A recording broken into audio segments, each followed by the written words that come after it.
Sobre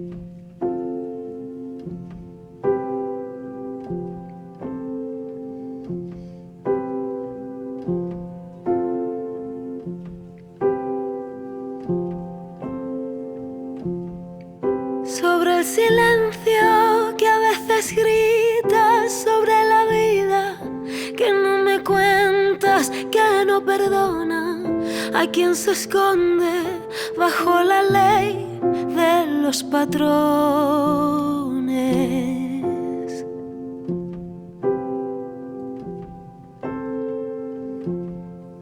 La despedida abrió la herida de tantas vidas que eran esquivas, que se nos pintan para ser dignas, que se transforman en pesadillas.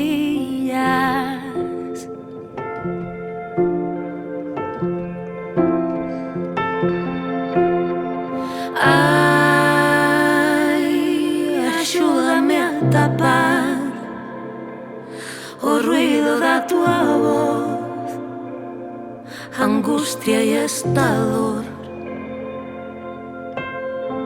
Ay, móstrame o perdón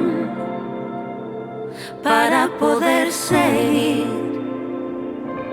y amarte sen rencor. Sobre o amor e a ambición, a despedida e o corazón, falan os libros e as historias, fala o teu pobo, pero ti non. Sobre o amor,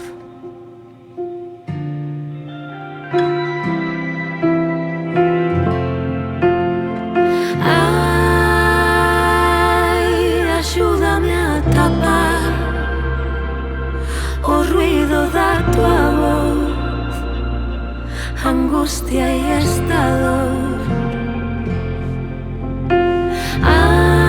Ai, móstrame o perdón para poder seguir y amarte sen rencor.